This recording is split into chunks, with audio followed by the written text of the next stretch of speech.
Hi everyone. We're doing our next focus word of the week, which is illuminate.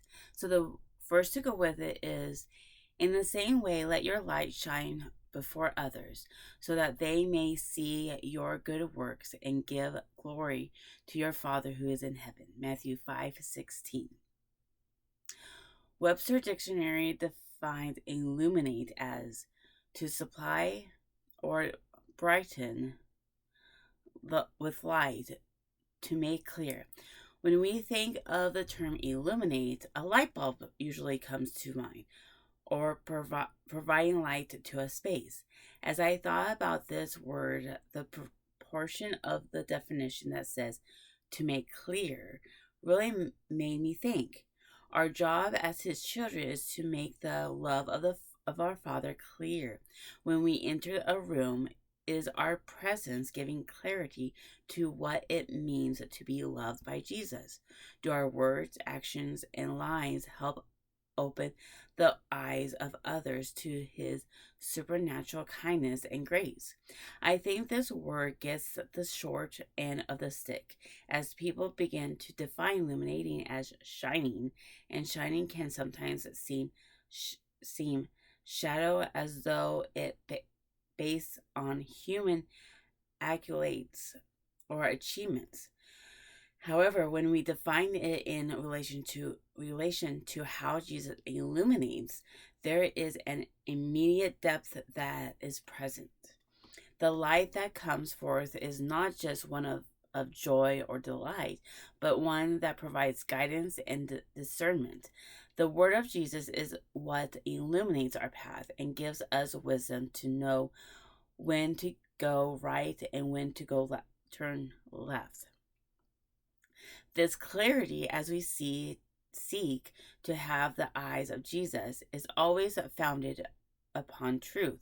Illumination is what paves the way for revelation and transformation. It is through the process of illumination that our eyes are open to the way we should rightly see others, providing a richness in relationships that only he can provide. How would our lives change if we thought less about influencing others and more about illuminating Jesus?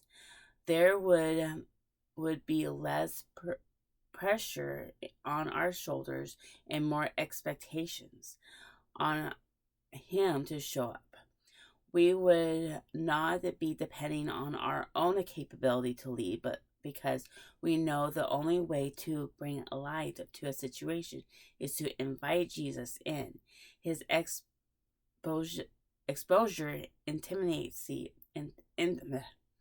his exposure, intimacy, and peace are what transform an atmosphere. Our concern would be less about our reputation and more about the future of those we love. The most attractive quality about a person will always be their devotion to their maker.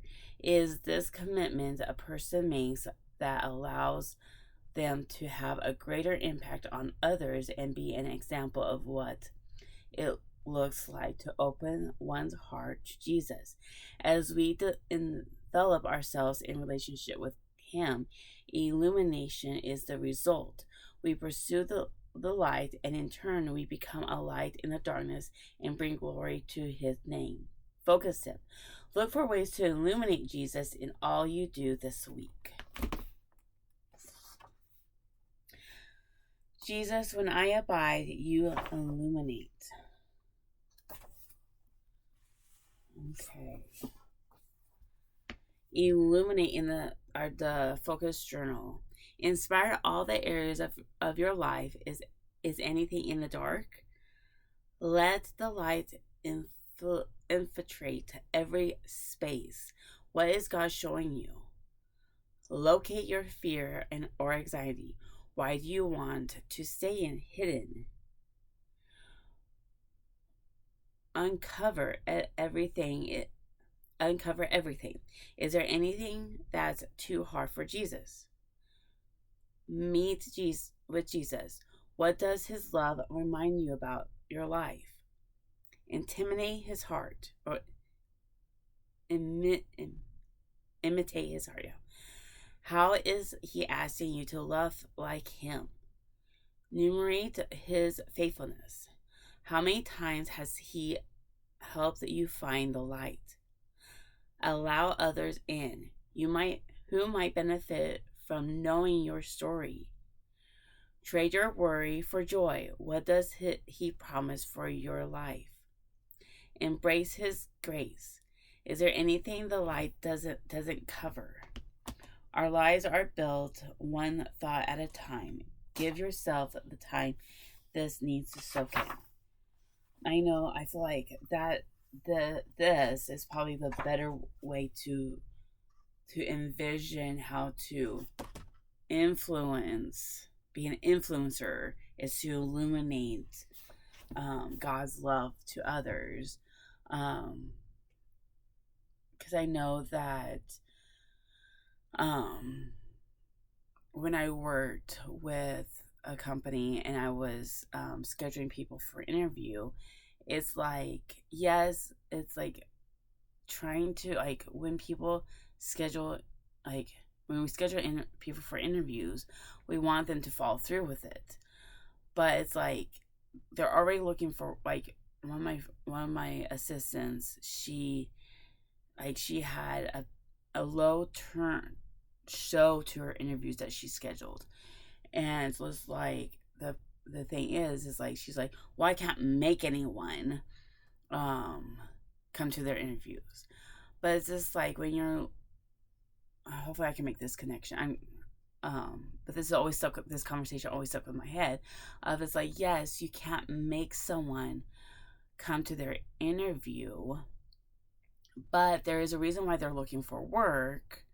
So, like, having that conversation with them is like, okay, you're looking for work. That's why you apply for a job, and seeing how, like, why this job works for them is, yes, you're influencing them to, like, come to at least check out the job. Illuminating is like, it's kind of like, okay, you are in the dark. Let me illuminate Jesus' love in your life, so then you will have his light. And then your path will be, it's kind, I guess it's a way, it's, you're influence them, but you're doing it in a way of illuminating. I don't know, maybe I'm thinking it totally wrong or whatever, but it's kind of like influencing in the right way, of influencing people in the right way, to be an influencer, to where you are illuminating people's life with his light that's shining through you. And yeah, I don't know, maybe, so yeah, that's being illuminating your world, being a light to the world in a very dark world that needs his light. That is the true influencer, is bringing his light into the world through us. So, well, that's a food for thought. So I hope that my mind, I don't know, sometimes it's like, it's hard to process. This is something to process. And hopefully maybe I'm wording it wrong, or I don't, who knows. But anyways, so that's the food for thought, and hopefully that makes sense to someone out there. So remember to illuminate your world, live your faith daily by being illuminating to the world. See you next week.